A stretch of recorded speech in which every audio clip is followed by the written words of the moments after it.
The word anarchy comes from Greek. Its literal meaning is the condition of people who live without government or constituted authority. Before anarchy was considered both possible and desirable by our movement, the word anarchy was universally used in the sense of disorder and confusion. To this day is still used like that by the uninformed or by political opponents with an interest in distorting the truth.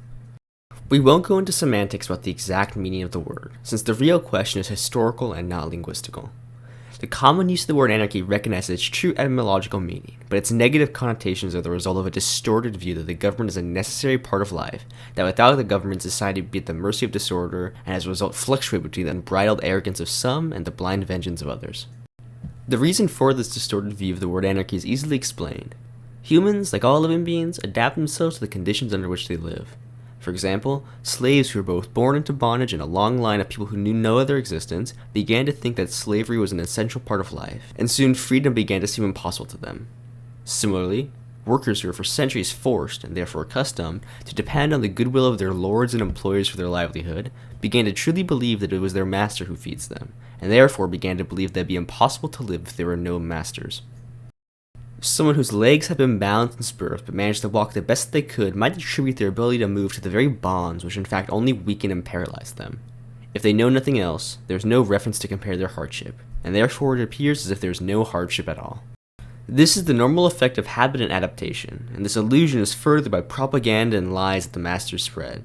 The priest, the teacher, the bureaucrat, and more all have a vested interest in preaching that the masters and the government are necessary. Then the judge or the policeman, whose heightened position is threatened by those who think differently and reject the line of the government, would enforce these distorted views with the force of law, giving false legitimacy to lies. With all of these forces, it's easy to understand how the workers were tricked through a lifetime of lies and half-truths.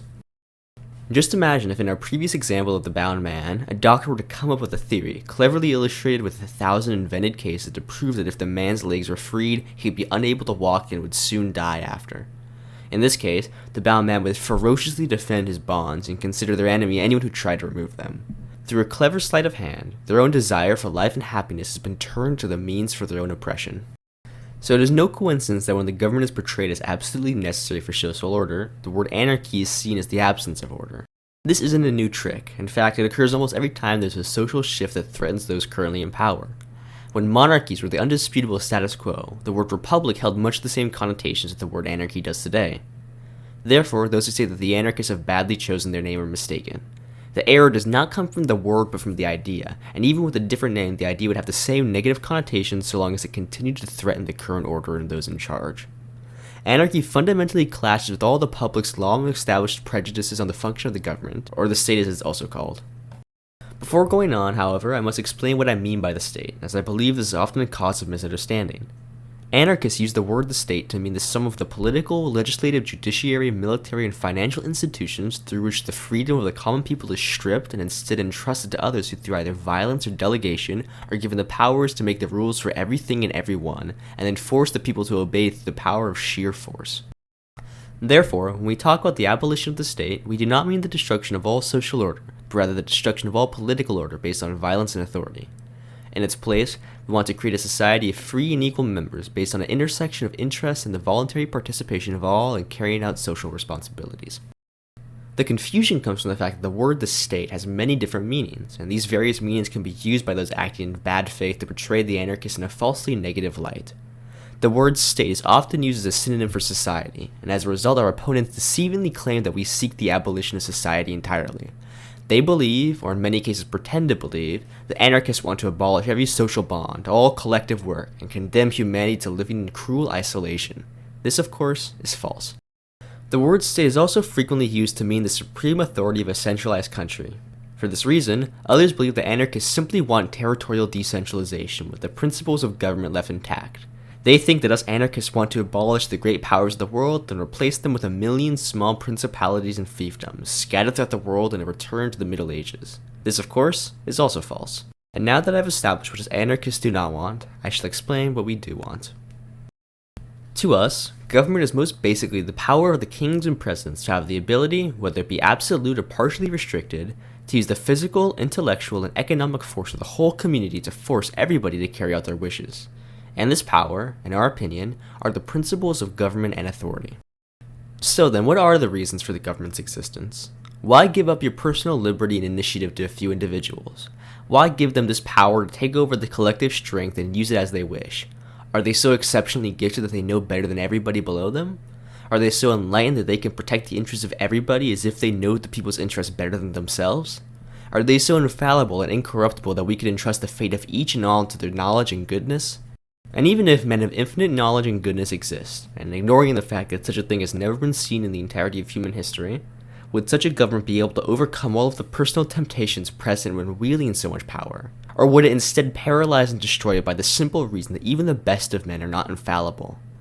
Would it be a perfect utopia, or would it fail due to the simple fact that those in government are forced to deal with so many matters facing all types of people which they do not and cannot understand? This alone is a monumental task, made impossible due to the fact that those in charge will always be spending the majority of their energy in keeping themselves in power, keeping their friends happy, and fighting off those who desire change and therefore risk their elevated position of power. Not to mention, regardless of how infinitely qualified they are, who will appoint them to their office? Do they impose themselves by right of conquest, by war or revolution? That has very obvious problems. Most notably, what will guarantee that the conqueror has the public good in mind? The republics of the world like to pretend they are immune to such questions, and stick their nose down at nations whose governments are obviously based on sheer violence and bloodshed. But not so fast, because similar questions present themselves in even the most liberal of republics. Shall those in charge be a high senate selected from only the most educated class meant to be above the rabble? In that case, it very easily lends itself to oligarchy, because no amount of education can change the fact that power is a corrupting force, and people are very rarely willing to give up their position of privilege when acting unjustly as the path of least resistance, and doing the opposite requires actively forfeiting your control. So then, shall it be a republic elected by everyone's vote? It sounds much better, but then all that means that the only criteria for such vast power is sheer numbers, which certainly are not proof of reason, justice, or ability. Those elected will be those most able to deceive the public, leading easily to the rise of stupid populism where the real grievances of the people are exploited with shallow words and easy lies. Not to mention that in such a system, the minority, which can theoretically be the other half of the population minus one, would be left undefended and alone. And all of this without even taking into account the near impossibility of creating an electoral system where the winning candidates are even the real representatives of the majority. There are dozens of theories and ideologies which have tried to explain and justify the existence of the government. However, all of them, whether they admit it or not, are based on the prejudiced view that men have conflicting interests and therefore it is necessary that a higher external power forces one part of the population to obey the interests of the other.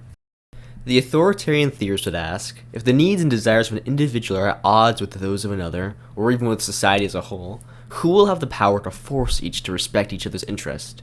Who will be able to prevent an individual from violating the general will? Those anarchists say that freedom of each is limited by the freedom of others, but who will establish these limits and who will see to it that they are respected? The natural differences between people therefore create the need for government and justify the authority it creates. That is their theory, but theories are only valid if they are based on facts and explained. We already know too often that theories are created retroactively to justify our current realities and defend privilege in a way that is acceptable to its victims. Rather than doing this, let us truly look at the facts.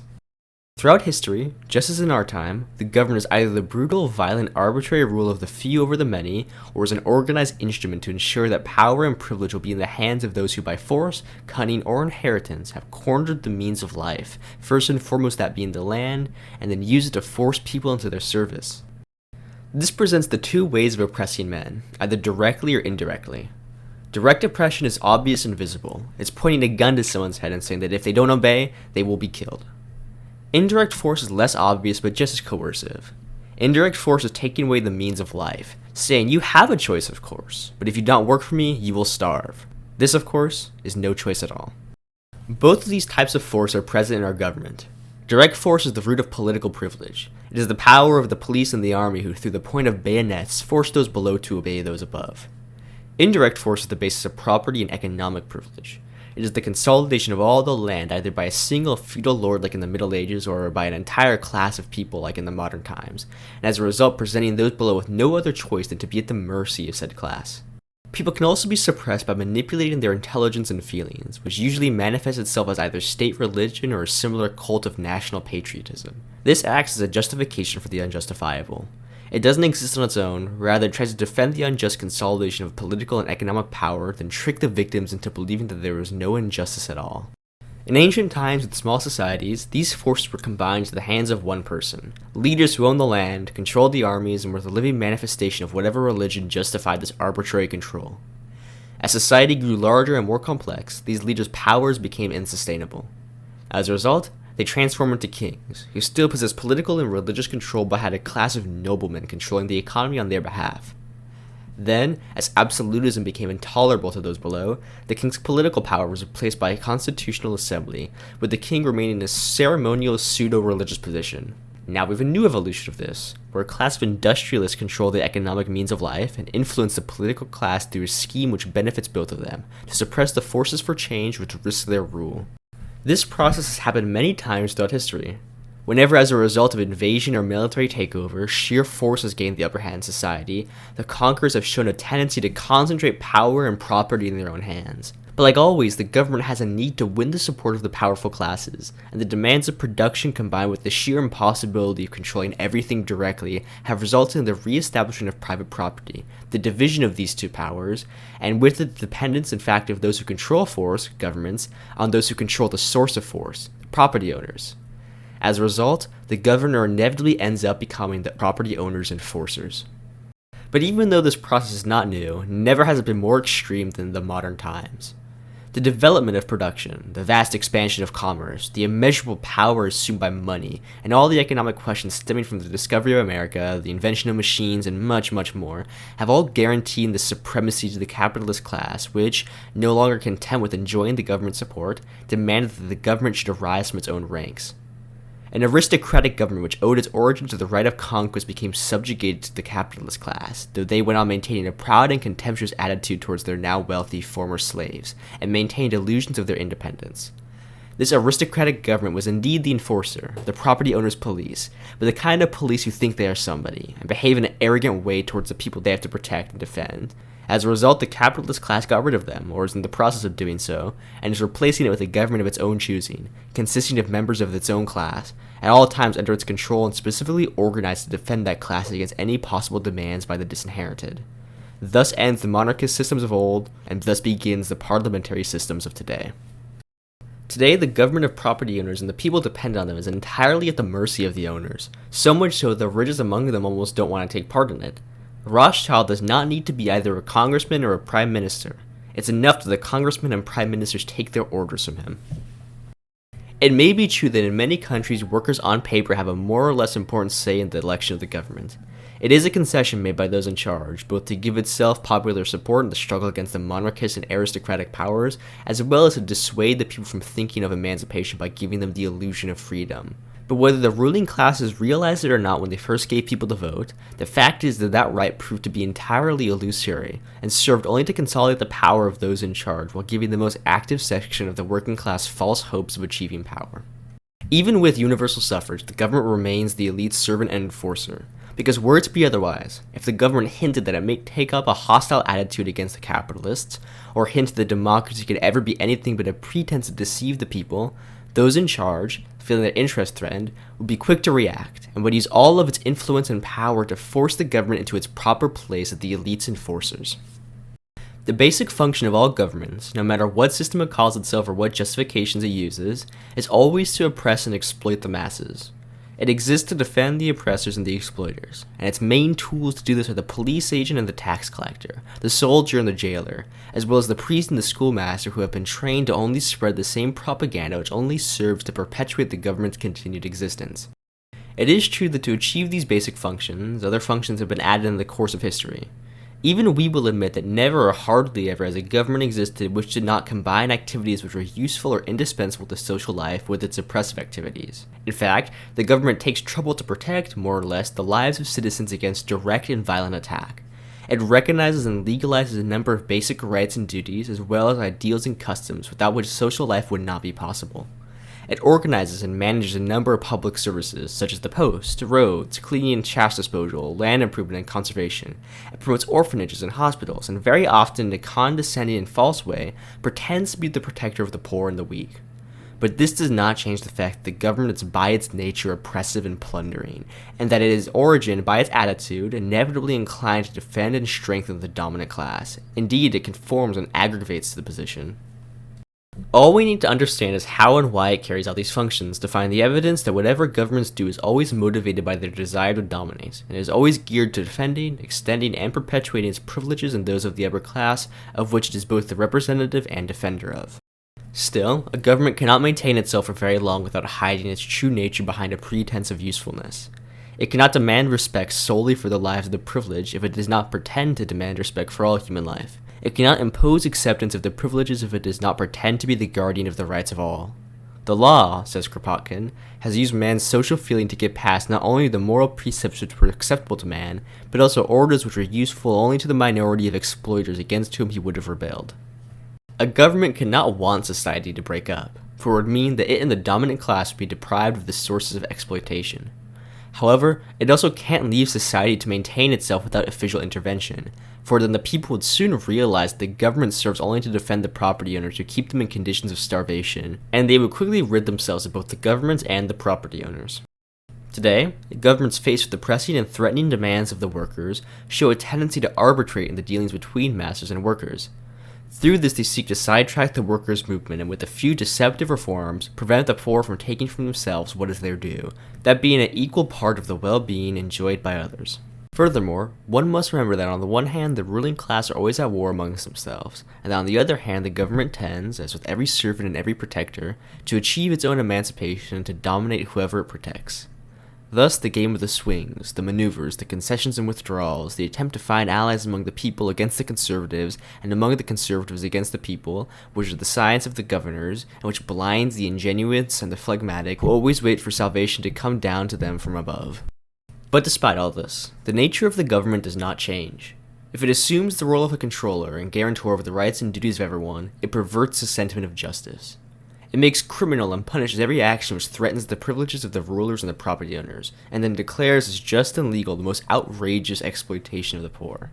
It is, in a sentence, the slow and sustained material and moral assassination perpetuated by those who have, at the expense of those who have not.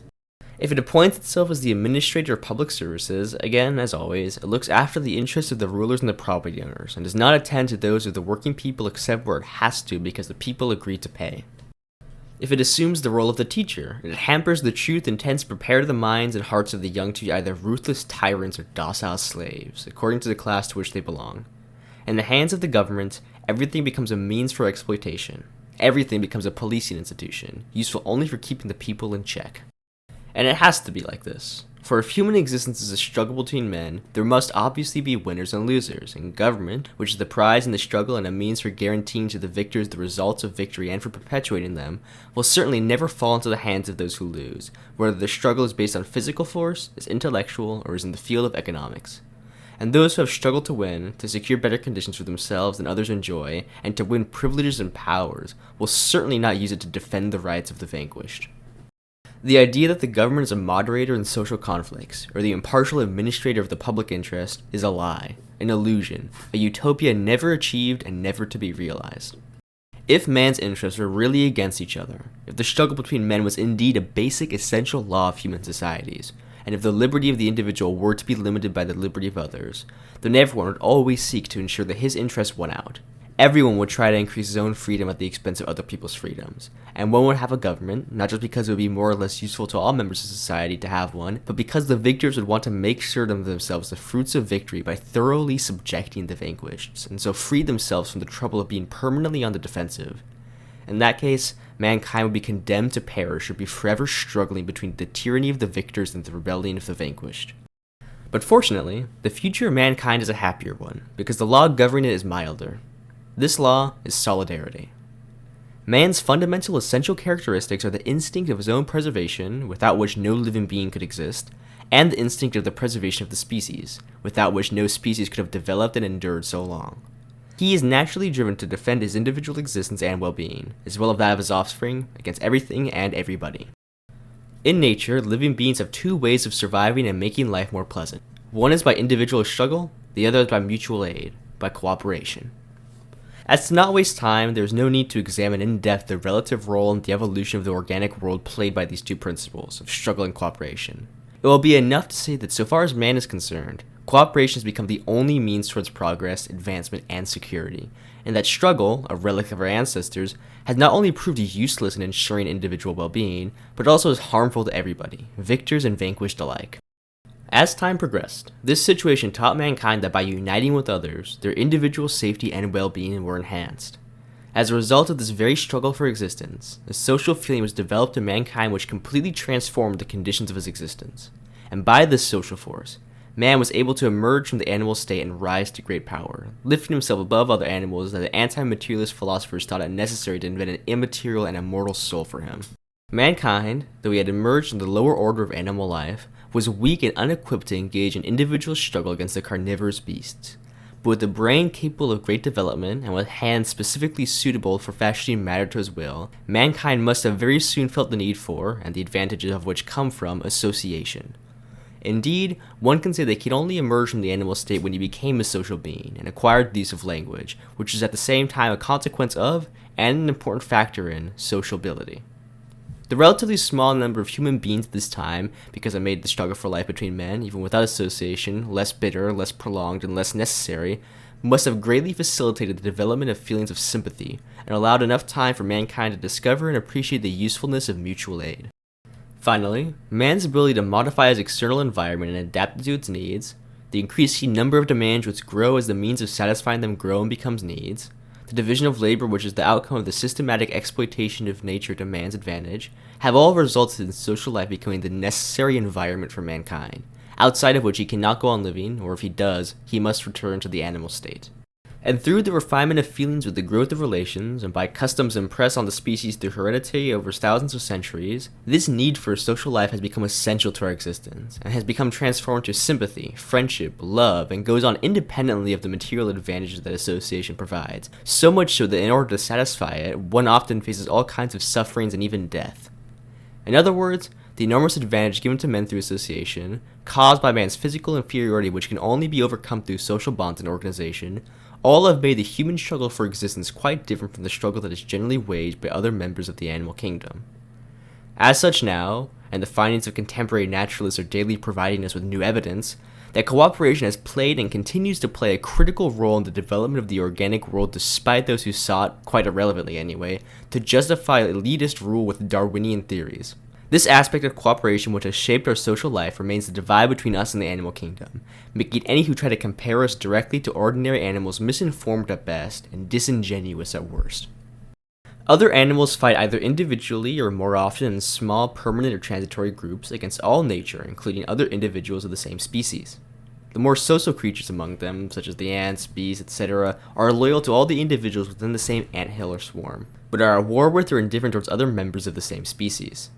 Human struggle instead always tends to widen the association amongst men, their community of interests, and to develop the feeling of love of man for his fellows, of conquering and overcoming the external forces of nature by humanity and for humanity. Every struggle aimed at gaining advantages independently of or at the expense of others is contrary to the social nature of modern man, and tends to drive him back towards the animal state.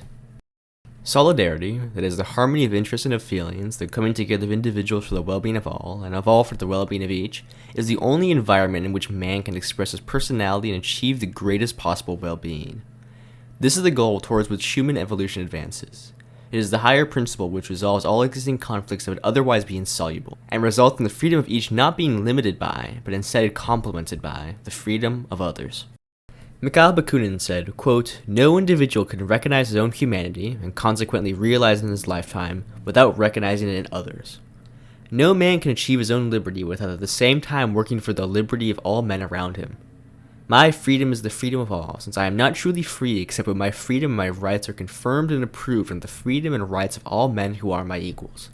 It matters to me very much what other men are, because however independent I may appear to be or think I am, no matter if I were the Pope, the Tsar, Emperor, Prime Minister, I would always remain the product of what the humblest among them are. If they are ignorant, poor, slaves, my existence is determined by their slavery. If I were an enlightened or intelligent man, I would be rendered stupid by their stupidity. If I were a courageous man, I would be enslaved by their slavery. If I were a rich man, I would tremble before their poverty. I who want to be free cannot be, because all the men around me do not yet want to be free, and consequently they become tools of oppression against me." Solidarity is therefore the condition in which man attains the greatest degree of security and well-being, and therefore egoism itself impels man in human society towards solidarity, or it would be better to say that egoism and altruism become fused into a single sentiment just as the interests of the individual and those of the community coincide. Yet man could not in one leap pass from the animal state to the human state, from the brutish struggle between man and man to the joint struggle of all men united in comradeship against the outside forces of nature. Guided by the advantages which association and the consequent division of labor offer, man developed towards solidarity, but his development met with an obstacle which led him away from his goal and continues to do so to this day. Man discovered that he could, at least up to a certain point, achieve the advantages of cooperation by subjecting other men to his will instead of joining up with them, and in view of that fact, the fierce and antisocial instincts inherited from his animal ancestry were still strong in him. He obliged the weakest to work for him, preferring domination to association. Perhaps, too, in most cases, it was in exploiting the vanquished that man learned for the first time to understand the advantages of association, the good that man could derive from the support of his fellows. Thus, the realization of the usefulness of cooperation, which should have led to the triumph of solidarity in all human relations, instead gave rise to private property and government, and as a result the exploitation of the labor of the whole community by a privileged minority. It was still association and cooperation, outside which there was no possible human life, but it was a distorted way of cooperation, imposed and controlled by a few for their own personal interest. This fact gives rise to the great contradiction, which repeats itself throughout all history, between the tendency towards association and solidarity ultimate benefit of man's needs, and the tendency to divide mankind into many separate and hostile units, such as the groupings determined by geographic and ethnographic conditions, such as the economic attitudes, such as those men who have succeeded in winning an advantage and as a result want to make sure to add on to it, such as those who hope to win a privilege, such as those who suffer by an injustice or privilege and rebel and seek to make amends. The principle of each for himself, which is the war of all against all, arose in the course of history to complicate, to sidetrack, and paralyze the war of all against nature for the greatest well-being of mankind, which it can only be completely successful only by being based on the principle of all for one and one for all. Mankind has suffered great harm as a result of this intrusion of domination and exploitation in the midst of human association. But in spite of the terrible oppression to which the masses have been subjected, in spite of poverty, in spite of vice, crime, and the degradation which poverty and slavery produce in the slaves and in the masters, in spite of the accumulated divides, of wars of extermination, in spite of artificially creating conflicting interests, the social instinct has survived and developed. Cooperation has always remained the essential condition for man to wage a successful war against external nature. It also remained the permanent cause for bringing men close together. The very oppression of the masses created a feeling of comradeship amongst the oppressed, and it is only because of the conscious and widespread solidarity that existed amongst the oppressed that they were able to endure the oppression and survive the cause of death that crept into their midst. Today, the immense development of production, the growth of those requirements which can only be satisfied by the participation of large numbers of people in all countries, or the development of the means of communication, with travel becoming commonplace, science, literature, business, and even wars, all have drawn mankind into an even tighter social body whose component parts, united amongst themselves, can only find fulfillment and freedom to develop through the well-being of the other constituent parts as well as of the whole. In the present day, this vast solidarity which joins together all men is for the most part unconscious, since it emerges spontaneously out of the friction between individual interests, whereas men are hardly if at all concerned with the general interest. And this is the clearest proof that solidarity is a natural law of mankind, which manifests itself and commands respect in spite of all obstacles, dissensions created by society in its current state. On the other hand, the oppressed masses who have never completely surrendered to oppression and poverty, and who today are more than ever shown themselves thirsting for justice, freedom, and well-being, are beginning to understand that they will not be able to achieve their liberty without union and solidarity with all of the oppressed. And they also understand that the indispensable condition for their liberation is the possession of the means of production, of the land and of the tools of labor, and therefore the abolition of private property. What we have demonstrated so far indicates that this abolition of private property would be of great value even to the privileged minority, if only they were to want to give up their domineering attitude and work with everybody else for the common good. Once private property has been abolished, government, which is its defender, must disappear. If we're to survive, it would always tend to re-establish a privileged and oppressing class in one way or another. In a revolution that destroys capitalism but not the state, the capitalist class may be defeated, but another one in all but name would soon be recreated. And the abolition of government does not and cannot mean the breakdown of society. Quite the contrary. Cooperation, which today is directed towards the benefit of a few, will be free, voluntary, and directed towards everyone's interests, and therefore become that much more widespread and effective. Social instincts and the sentiment of solidarity would be developed to the highest degree, and every man would strive to do his best for everyone else, both to satisfy his intimate feelings as well as for the clearly understood personal benefits from cooperation. From the free participation of all, from the bottom to the top, from the simple to the complex, starting with the most urgent issues and arriving in the end at the most remote and most general, a social organization would emerge which would function to provide the greatest well-being and the greatest freedom for everybody, which would act as a unifying force rather than as a dividing one, and which would be modified and improved according to changing circumstances and the lessons from experience. This society of free people, the society of friends, is anarchy. So far we have considered the government as it is, and how it must operate in a society based on privilege, exploitation, and the oppression of man by man. We have seen how the state of conflict called the government, far from being a necessary condition in existence, is against the interests of both the individual and mankind. We have seen how cooperation, solidarity, is the law of human progress, and have concluded that by abolishing private property and all rule over man, government loses its reason for existing and therefore must be abolished. We might be told, however, once the principle of social organization is based on already changed, and once solidarity were to replace struggle, and common property were to take over from private property, government would change its nature from being the protector and representative of the interests of a class, and would instead become the representative of the interests of society as a whole. Its role would be to provide and regulate social cooperation in the interests of all, to defend society from any direct attempts to reintroduce privilege, to forestall and suppress attempts from whatever quarter against the life, the well-being, and freedom of each one of us. There are in society some offices too important and requiring too much attention and continuity for them to be left to the free will of individuals without the danger of seeing everything thrown into confusion. Who would organize and guarantee, if there were no government, food supplies, distribution, health services, the post and telegraph services, the railways, etc.? Who would look after public education? Who would undertake those vast exploratory projects, land drainage schemes, scientific research, which transformed the face of the earth and increased man's power 100-fold? Who would watch over the conservation and development of all social wealth to pass it on to and improve the future generations? Who would have a mandate to prevent and punish crime, that is, anti-social actions? And what of those who fall short of the law of solidarity and don't want to work? And those who were to spread disease in a country and refuse to take the kinds of hygienic precautions recognized as useful by science?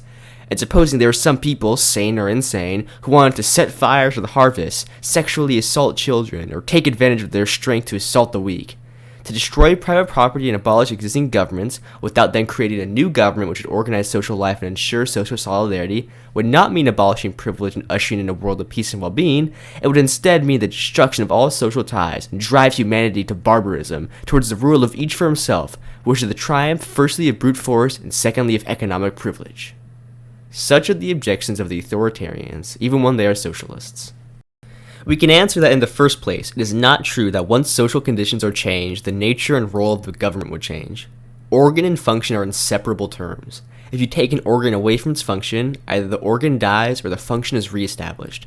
Put an army in a country in which there are neither reasons for nor fear of war, civil or external, and it will provoke war, or if it does not succeed in its intentions, it will collapse. A police force where there are no crimes to solve or criminals to apprehend will either invent both or cease to exist. In France, for example, there has existed for centuries an institution, the wolf catchers, the officials of which are entrusted with the task of destroying wolves and other harmful creatures. No one will be surprised to learn that it is just because this institution exists there are still wolves in France, and in exceptional winters they play havoc. The public hardly worries about the wolves as there are the wolf exterminators who are there to deal with them, and these certainly hunt the wolves, but they do so intelligently, sparing the dens long enough for them to rear their young and so prevent the extermination of an interesting animal species. French peasants have in fact little confidence in these wolf catchers and consider them more as wolf preservers, and it is understandable. What would the lieutenant of the wolf catchers do if there were no more wolves to catch? A government, that is a group of people entrusted with making the laws and empowered to use the collective power to force each individual to obey them, is already a privileged class and inherently cut off from the people. As any constituted body would do, it will instinctively seek to extend its powers, to be beyond public control, to impose its own policies and to give priority to its special interests. Having been put in a privileged position, the government is already at odds with the people whose strength it disposes of. In any case, even if a government wanted to, it could not please everybody, even if it did manage to please a few. It would have to defend itself against the malcontents, and would therefore need to get the support of one section of the people to do so. And then the old story of the privileged class which rises to the complicity of the government starts all over again, and in this instance, if it did not seize the land, would certainly capture key posts, specially created, and would oppress and in the same way as the capitalist class which it overthrew.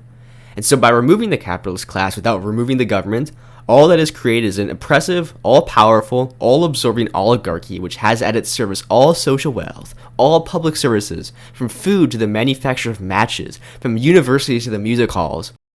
But let us imagine that the government were not by its own existence a privileged class, and could survive without creating around itself a new privileged class. Still, what useful purpose could this possibly serve? How and in what way would this increase the strength, the intelligence, the spirit of solidarity, the concern for the well-being of all and of the future generations, which at any given time happens to exist in a society? It is once again the old question of the bound man who, having managed to live in spite of his bonds, thinks he lives because of them.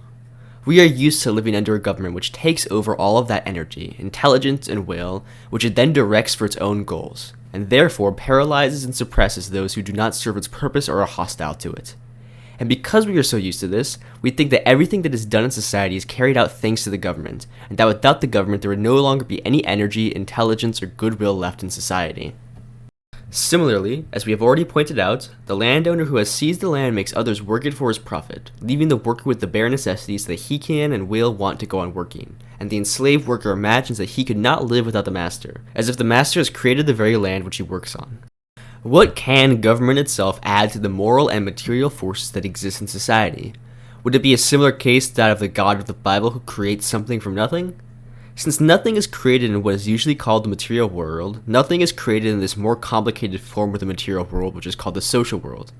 And so the rulers can only make use of the forces that already exist in society, except for those great forces which governmental action paralyzes and destroys, and those ripple forces, and all that is wasted through conflicts, inevitably tremendous losses in such an artificial system. If they contribute something of their own, they can only do so as men and not as rulers. And of those material and moral forces which remain at the disposal of the government, only a tiny part is allowed to play a really useful role for society.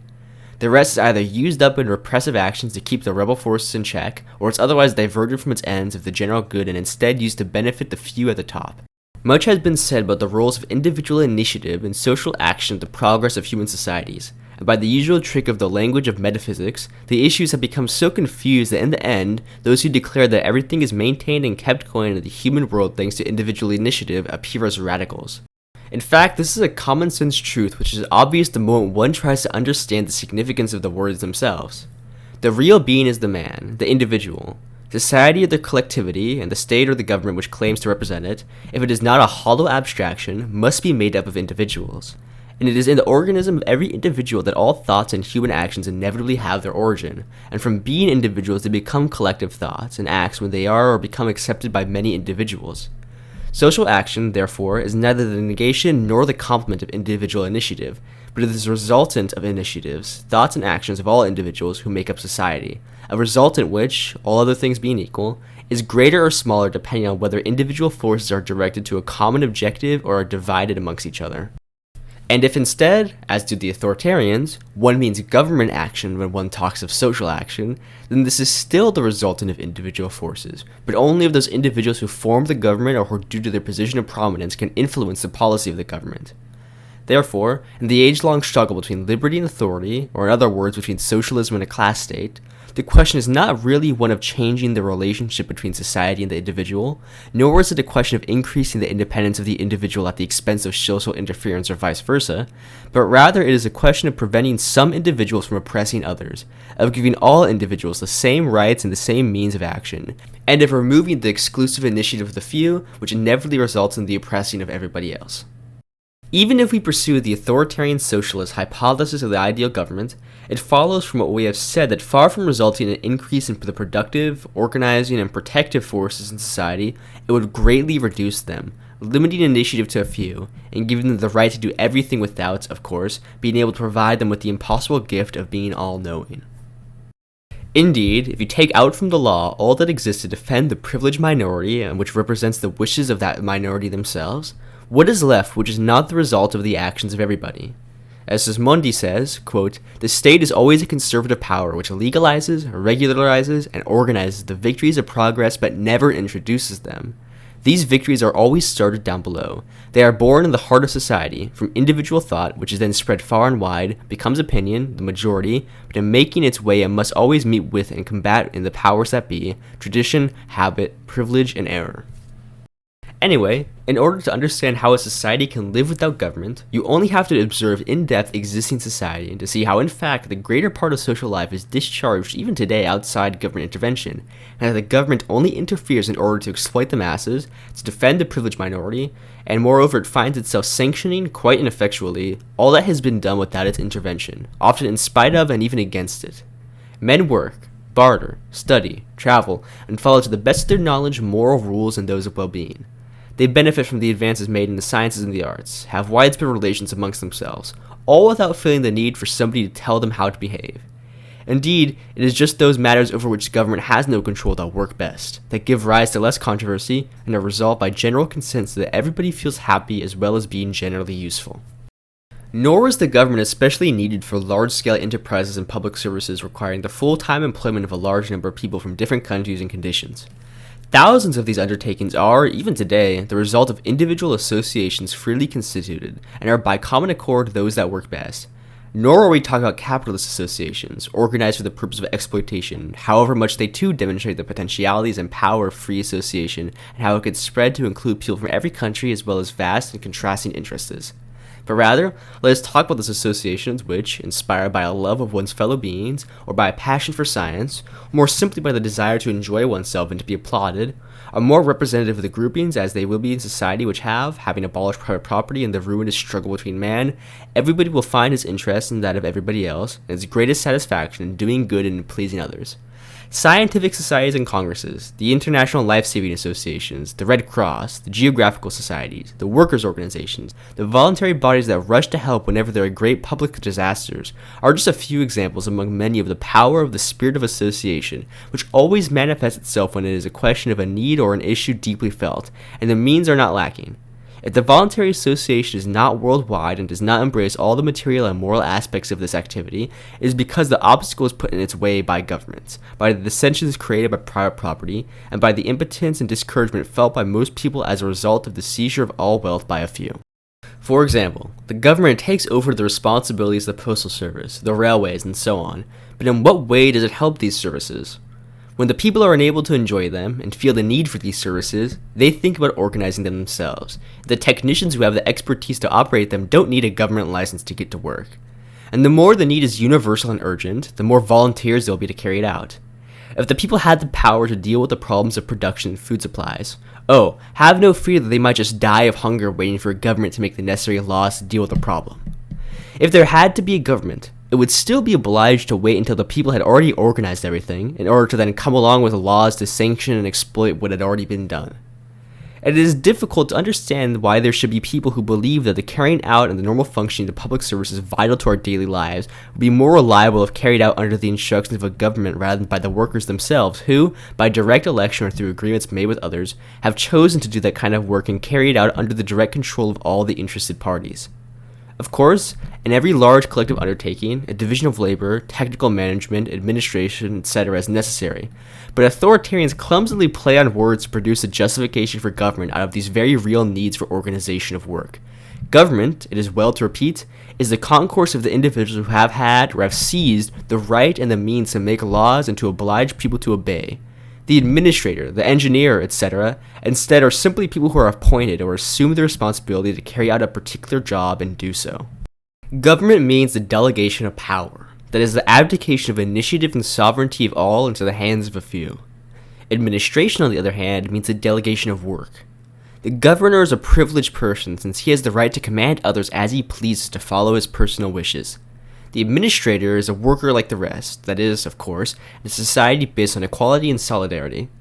Let us not confuse the function of government with that of an administration, for they are very different, and if today the two are most often confused, it is only because of economic and political privilege. But let us quickly discuss the functions for which government is considered by all who are not anarchists as quite indispensable. The internal and external defense of society, that is to say, war, the police, and justice. Once governments have been abolished and the social wealth has been put at the disposal of everybody, then all the antagonisms between the people will soon disappear and ideally war will no longer have a reason to be. We would add, furthermore, that in the present state of the world, when a revolution occurs in one country, if it does not have speedy repercussions elsewhere, it will, however, meet with much sympathy everywhere, so much so that no government will dare to send its troops abroad for fear of having a revolutionary uprising on its own doorstep. But by all means, let us admit that the governments of still unemancipated countries were to want, and could, attempt to reduce free people to a state of slavery once again. Would these people require a government to defend itself? To wage war, men are needed who have necessary geographical and mechanical knowledge, and above all, large masses of the population willing to go and fight. A government can neither increase the abilities of the former, nor the will and the courage of the latter, and the experience of history teaches us that a people who really want to defend their country are invincible. And in Italy, everybody knows that before the corps of volunteers thrones topple, and regular armies composed of conscripts or mercenaries disappear. For what was it that won in the end? The might of the Bourbon army of Sicily, or Garibaldi's 1,000 volunteers? And what of the police and of justice? Many suppose that if there are no deputies, policemen, and judges, everyone would be free to kill, to ravish, to harm others as the mood took, and that anarchists, in the name of their principles, would wish to see that strange liberty respected which violates and destroys the freedom and life of others. They seem to almost believe that after having brought down the government and private property, we would allow both to be quietly built up again, because of respect for the freedom of those who might feel the need to be rulers and property owners. A truly curious way of interpreting our ideals. Of course, it is easier to brush them off with a shrug of the shoulders than to take the trouble of confronting them. The freedom we want, for ourselves and for others, is not an absolute metaphysical abstract freedom which in practice is inevitably translated into the oppression of the weak, but it is real freedom, possible freedom, which is the conscious community of interests, voluntary solidarity. We proclaim the maxim, do as you wish, and with that we almost summarize our program, for we maintain, and it doesn't take much to understand why, that in a harmonious society, in a society without government and without property, each one will want to do what he must do. But assuming that as a result of the kind of education received from present society, or from physical misfortune, or any other reason, someone would want to do harm to us and to others. Even in this scenario, one can be sure that we would exert ourselves to prevent him from doing so with all of the means at our disposal. Of course, however, because we know that everyone is a victim of the circumstances in which they live, because we do not confuse the fundamental right of defense with the claimed ridiculous right to punish, as is with the delinquent, that is someone who commits antisocial acts, we would not see him as a slave, as what happens to judges today, but as a sick brother needing treatment. As such, we would not introduce hatred in the repression, and would instead make every effort not to go beyond the needs of defense, and would not think of avenging ourselves, but of seeking to cure, redeem the unhappy person with all of the means that science offered us. In any case, regardless of the anarchist interpretation, who could, as happens with all theorists, lose sight of reality in pursuing an internal logic, it is certain that the people would not allow their well-being and freedom to be attacked with impunity, and if the necessity arose, they would take measures to defend themselves against the antisocial tendencies of a few. But to do so, what purpose is served by people whose job is the making of laws, while other people spend their lives seeking out and inventing lawbreakers? When the people really disapprove of something and consider it harmful, they always manage to prevent it more successfully than do the professional legislators, police, and judges. When in the course of insurrections the people have, however mistakenly, wanted private property to be respected, they did so in a way that an army of policemen could not. Customs always follow the needs and feelings of the majority, and the less they are subject to the sanctions of the law, the more they are respected, for everyone can see and understand their use, because the interested parties, having no illusions as to the protection offered by the government, themselves see it too that they are respected. For a caravan traveling across the deserts of Africa, the good management of water stocks is a matter of life and death for all, and in those circumstances, water becomes a sacred thing and no one would think of wasting it. Conspirators depend on secrecy, and the secret is kept or abomination strikes whoever violates it. Gambling debts are not secured by the law, and among gamblers whoever does not pay up is considered and considers himself dishonored. Still, it is perhaps because of the police that more people are not killed. Well, in most of the villages in Italy, the police are only seen from time to time. Millions of people cross the mountains and pass through the countryside far from the protecting eye of authority, such that one could strike them down without the slightest risk of punishment. Yet they are no less safe than those who live in the most protected areas. And statistics show that the number of crimes is hardly affected by repressive measures, whereas it changes dramatically with changes in economic condition and the attitudes of public opinion. Anyway, punitive laws are only concerned with the exceptional, unusual occurrences. Daily life carries on beyond the reach of the codicial, and is controlled, almost unconsciously, with the tacit and voluntary agreement of all, by a number of usages and customs which are much more important to social life than the articles of the penal code, and better respected in spite of being completely free from any sanction, other than the natural one of the disesteem in which those who violate them are held, and the consequences that arise therefrom. And when differences were to arise between men, would an arbitration voluntarily accepted or pressure public opinion perhaps be more likely to establish where the right lies than through an irresponsible magistrature which has the right to adjudicate on everything and everybody and is inevitably incompetent and therefore unjust? Since generally speaking, government only exists to protect the privileged class, the police and the magistrature exist only to punish those crimes which harm the privileges of the government and of property owners. There is nothing more pernicious for the real defense of society, for the defense of the well-being and freedom of all, than the setting up of these classes which exist on the pretext of defending everybody become accustomed to consider every man as an animal to be caged, and strike at you without knowing why, by the orders of a chief whose irresponsible, mercenary ruffians they are. That's all very well, some say, and anarchy may be a perfect form of human society, but we don't want to take a leap in the dark. Tell us, therefore, in detail how your society will be organized, and there follows a whole series of questions which are very interesting if we are involved in studying the problems that will impose themselves on the liberated society, but which are useless or absurd, even ridiculous, if we are expected to provide definitive solutions. What methods will be used to teach children? How will production be organized? Will there still be large cities? Will the population be evenly distributed over the whole surface of the earth? And supposing all of the inhabitants of Siberia should want to spend their winter in Nice, and if everyone were to want to eat partridge and drink wine from the Chantilly district, and who will do a miner's job or be a seaman, and who will empty the privies, and will sick people be treated at home or in hospital, and who will establish the railway timetable, and what will be done if an engine driver has a stomach ache while the train is moving, and so on to the point of assuming that we will have knowledge and experience of the unknown future, and that in the name of anarchy, we should prescribe for future generations at what time they must go to bed, and on what days they must pare their corns. If indeed our readers expect a reply from us for these questions, or at least to those which are really serious and important, which is more important than our personal opinion at this particular moment, it means that we have failed in our attempts to explain to them what anarchism is about. We are no more prophets than anyone else, and anarchism is meant to rectify and reverse the general trend towards corruption and the consolidation of power that presents itself in our current society, and instead create a system structured in a way that over time the progress will tend towards voluntary union and solidarity rather than violence. It is based on flexibility, and if we claim to be able to give an official solution to all the problems that will arise in the course of the daily life of a future society, then what we meant by the abolition of a government would be curious to say the least. For we would be declaring ourselves a government, and would be prescribing, as religious legislators do, a universal code for present and future generations. It is just as well that in this scenario, without the stake or prisons with which to impose our Bible on, mankind would be free to laugh at us at our pretensions with impunity. We are very concerned with all of the problems of social life, both in the interest of science and because we reckon to see anarchy realized and to take part as best we can in the organization of the new society. Therefore, we do have our solutions to the problems of today, methods of organizing that we think best for achieving anarchy in the present hour. But the fact that because today, with the evidence we have now, we think in a certain way on a given problem does not mean that this is how it must be dealt with in the future.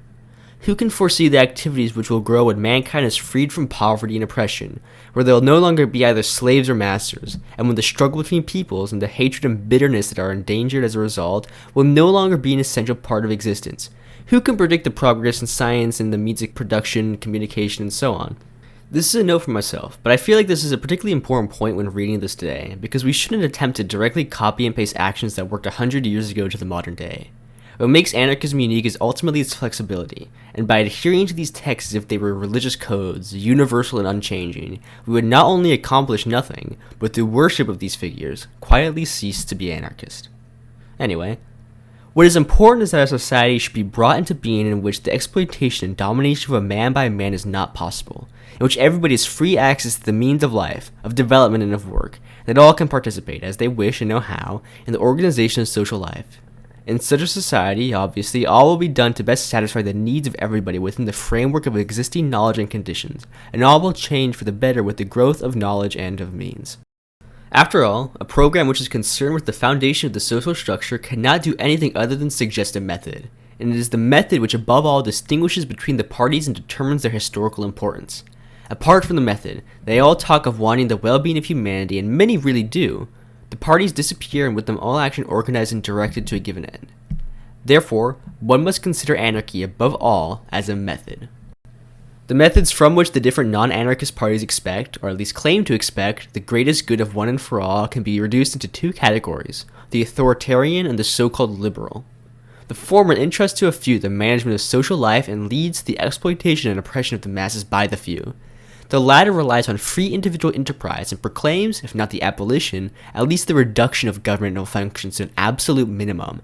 But because it respects private property and is entirely based on the principle of each for himself and therefore of competition between man, the liberty it espouses is for the strong and for the property owners to oppress and exploit the weak. Far from producing harmony, this tends to increase even more the gap between rich and poor, and it too leads to exploitation and domination. In other words, to authority.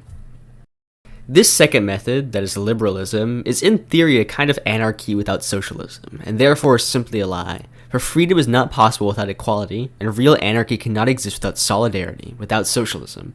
The criticism liberals direct at government consists only of wanting to deprive it of some of its functions and to call on the capitalists to fight it out amongst themselves, but it cannot attack the repressive functions which are at its core, for without the police the property owner could not exist, and indeed the government's powers of repression must perforce increase as free competition results in more discord and inequality.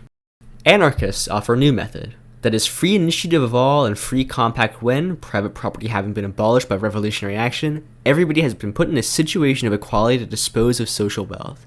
This method, by not allowing access to the reconstitution of private property, must lead, via free association, to the complete victory of the principle of solidarity.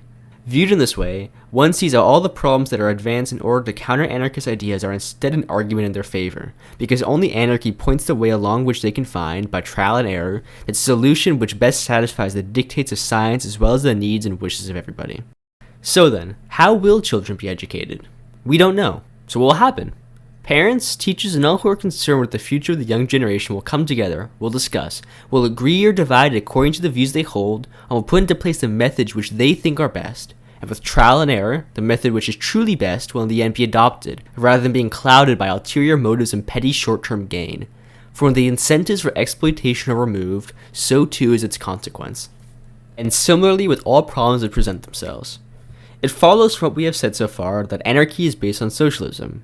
Indeed, were it not for those schools of socialism which artificially divide the natural unity of the social question and only consider some aspects out of context, and were it not for the misunderstandings with which they seek to tangle the path to social revolution, we could say straight out that anarchy is synonymous with socialism, for both stand for the abolition of the domination and exploitation of man by man, whether they exercise a bayonet point or by a monopoly on the means of life. Anarchy, in common with socialism, has at its basis, though its point of departure, its essential environment, equality of conditions. Its beacon is solidarity, and freedom is its method. It is not perfection. It is not the absolute ideal which, like a horizon, recedes as fast as we approach it, but it is the way to open all progress and all improvement for the benefits of everybody. Having established that anarchy is the only form of human society which leaves open the way to the achievement of the greatest good for mankind, since it alone destroys every class bent on keeping the masses oppressed and in poverty. Having established that anarchy is possible, and since, in fact, all it does is to free mankind from the government obstacles against which it always has to struggle in order to advance along its difficult road, authoritarians withdraw to their last ditches, where they are reinforced by many who, though they are passionate lovers of freedom and justice, fear freedom and cannot make up their minds to visualize a humanity which lives and progresses without guardians, without shepherds, and, pressed by the truth, they pitifully ask that the matter should be put off for as long as possible. This is the substance of the arguments that are put to us at this point of the discussion. This society without government, which maintains itself by means of free and voluntary cooperation, this society which relies on the spontaneous actions of interest and which is entirely based on solidarity and love, is certainly a wonderful ideal, they say. But like all ideals, it lives in the clouds. We find ourselves in a world which has always been divided into the oppressors and the oppressed, and if the former are full of the spirit of domination of all the vices of tyrants, the latter are broken by servility, and have the even worse vices that result from slavery. The feeling of solidarity is far from being dominant in contemporary society, and if it is true that men are and become always more united, it is equally true that what one sees increasingly, and which makes a deeper impression on human character, is the struggle for existence, which each individual is waging daily against everyone else. It is competition which presses on everybody, workers and masters alike, and makes every man into an enemy in the eyes of his neighbor. How will these men, brought up in a society based on class and individual conflict, ever be able to change themselves so suddenly and become capable of living in a society in which everyone will do as he wishes and must do, and without outside coercion and through the force of his own will, seek the welfare of others? With what single-mindedness, with what common sense would you entrust the fate of the revolution of mankind to an ignorant mob, weakened by poverty, brainwashed by the priest, and which today will be blindly bloodthirsty, while tomorrow will allow itself to be clumsily deceived by a rogue, or bow its head servilely under the heel of the first military dictator who dares make himself master? Would it not be more prudent to advance towards the anarchist ideal by first passing through a democratic or socialist republic? Will there not be a need for a government of the best people to educate and prepare the generations for things to come? These objections also would not have a reason to be if we had succeeded in making ourselves understood and convincing readers with what we have already written. But in any case, even at the risk of repeating ourselves, it will be as well to answer them. We are always faced with the prejudice that government is a new force that has emerged from no one knows where, which in itself adds something to the total forces and capabilities of the individuals who constitute it and of those who obey it. Instead, all that happens in the world is done by people, and government on itself contributes nothing of its own apart from the tendency to convert everything into a monopoly for the benefit of a particular party or class, as well as offering resistance to every initiative which comes outside from its own clique.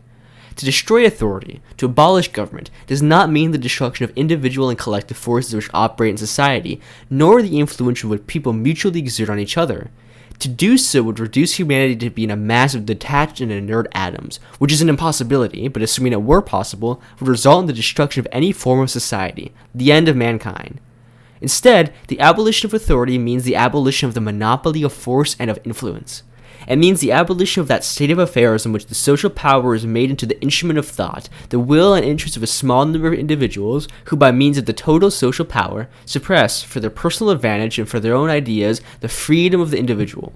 It means destroying a way of social organization with which the future is burdened between one revolution and the next, for the benefit of those who have been the victors for a brief moment. Mikhail Bakunin, in an article published in 1872, after pointing out that the main means of action of the International were the propagation of its ideas and the organization of the spontaneous action of its own members on the masses, adds that, quote, "Whoever might claim that action so organized would be an assault on the freedom of the masses, an attempt to create a new authoritarian power, we would reply that he is nothing but a sophist and a fool. So much the worse for those who ignore the natural and social law of human solidarity, to the point of imagining that an absolute mutual independence of individuals and of the masses is something possible, or at least desirable. To wish it means to want the destruction of society, for the whole of social life is no other than this unceasing mutual dependence of individual and masses. All individuals, even the most intelligent and the strongest, indeed above all the intelligent and the strong, each at every moment in its life is at the same time its producer and its product. The very freedom of each individual is no other than the resultant, continually reproduced, of this mass of material, intellectual and moral influence exerted on him by all who surround him, by the society in the midst of which he is born, develops, and dies. To want to escape from this influence in the name of a transcendental, divine freedom that is absolutely egoistic and sufficient unto itself is the tendency of a non-being. This much vaunted independence of the idealists and metaphysicians and the individual freedom thus conceived are therefore nothingness. In nature, as in human society, which is no other than the same nature, all that lives only lives in the supreme condition of the intervening in the most positive manner, and as powerfully as nature allows, in the lives of others. The abolition of this mutual influence would be death, and when we vindicate the freedom of the masses, we are by no means suggesting the abolition of any of the natural forces that individuals or groups of individuals exert on themselves. What we want is the abolition of influence which are artificial, privileged, legal, official. Obviously, in the present state of mankind, when the vast majority of people oppressed by poverty and paralyzed by superstition stagnate in a state of humility, the fate of humanity depends on the action of a relatively small number of individuals. Obviously, it will not be possible to suddenly get the people to raise themselves to the point where they feel the duty, indeed the pleasure from controlling their own actions in such a way that others will derive the maximum benefit therefrom. But if today the thinking and directing forces in society are few, it is not a reason for paralyzing yet more of them and subjecting many others to a few of them. It is not a reason for organizing society in such a way that the most lively forces and real ability end up by finding themselves outside the government, almost without influence on social life. And those that attain the government, finding themselves out of their environment and being above all interested in remaining in power, lose all possibility of acting and only serve as an obstacle to others. Once this negative power that is government is abolished, society will be what it can be given the forces and abilities available at the time. If there are educated people who wish to spread knowledge, they will organize the schools and make a special effort to persuade everybody of the usefulness and pleasure to be gotten from an education. And if there are no such people, or only a few, a government cannot create them. All it could do would be what happens now, take the few that there are from their rewarding work and set them drafting regulations which have to be imposed with policemen, and make intelligent and devoted teachers into political beings that as useless parasites, all concerned with imposing their whims and with maintaining themselves in power. If there are doctors and experts in public health, they will organize the health service, and if there were none, the governments could not create them. All it could do would be to cast doubts on the abilities of existing doctors which a public, justifiably suspicious of all that is imposed from above, would seize upon to get rid of them. If there are engineers, engine drivers, and so on, they will organize the railways, and if there were none, once again, a government could not create them. The revolution, by abolishing government and private property, will not create forces that do not exist, but it will leave the way open for the development of all available forces and talents. It will destroy every class with an interest in keeping the masses in a state of brutishness, and will ensure that everyone will be able to act and to influence according to his abilities, his enthusiasm, and his interests. And this is the only way that the masses could raise themselves, for it is only through freedom that one educates oneself to be free, just as it is only through working that one can learn to work. A government, assuming that had no other disadvantages, would always have the disadvantage of accustoming the governed to timidity, and of tending to become always more oppressive and of making itself ever more necessary. Besides, if one wants a government which has to educate the masses and put them on the road to anarchy, one must also indicate what will be the background, and what will be the way of forming this government. Will it be the dictatorship of the best people? But who are the best people, and who will recognize these qualities in them? The majority is generally attached to established prejudices, and has ideas and attitudes which have already been superseded by a better endowed minority. But among the 1,000 minorities, all of which believe themselves to be right, and can all be right on some issues, by whom and by what criterion will a choice be made to put the social forces at the disposal of one of them, when only the future can decide between the parties in conflict? If you take 100 intelligent supporters of dictatorship, you will discover that each one of them believes that he should be, if not the dictator himself, or one of them, at the very least close to the dictatorship. So dictators would be those who, pursuing one course or another, succeed in imposing themselves. And in the present political climate, one can safely say that all their efforts will be employed in the struggle to defend themselves against the attacks of their enemies, conveniently forgetting any vague intentions of social education, assuming that they ever had such intentions in the first place. Will it be a government instead elected by universal suffrage, and thus the more or less sincere expressions of the wishes of the majority? But if you consider these worthy electors as unable to look after their own interests themselves, how is it they will know how to choose for themselves the shepherds who must guide them? And how will they be able to solve this problem of social alchemy, of producing the election of a genius from the votes of a mass and of fools? And what will happen to the minorities, which are still the most intelligent, most active, and radical part of a society? In order to solve the social problem for the benefit of everybody, there's only one means: to crush those who own social wealth by revolutionary action, put everything at the disposal of everybody, and leave all the forces, the ability, and all the goodwill that exist amongst people free to act and provide the needs for all. We struggle for anarchy, and for socialism, because we believe that anarchy and socialism must be realized immediately. That is to say, in the Revolutionary Act we must drive government away, abolish property and entrust public services, which in this context will include all social life, to the spontaneous, free, not official, not authorized efforts of all the interested parties and of all willing helpers. Of course there will be difficulties and drawbacks, but they will be resolved, and they will only be resolved in an anarchist way. By means, that is, of the direct intervention of the interested parties, and by free agreements. We do not know whether anarchy and socialism will triumph when the next revolution takes place, but there is no doubt that if the so-called programs of compromise triumph, it will be because on this occasion we have been defeated, and never because we believed it useful to leave standing any part of the evil system under which mankind groans. In any case, we will have on events the kind of influence which will reflect our numerical strength, our energy, our intelligence, and our intransience. Even if we are defeated, our work will not have been useless, for the greater our resolve to achieve the implementation of our program in full, the less property and less government will there be in the new society. And we will have performed a worthy task, for, after all, human progress is measured by the extent government, power, and private property are reduced. And if today we fall without lowering our colors, we can be sure of victory tomorrow.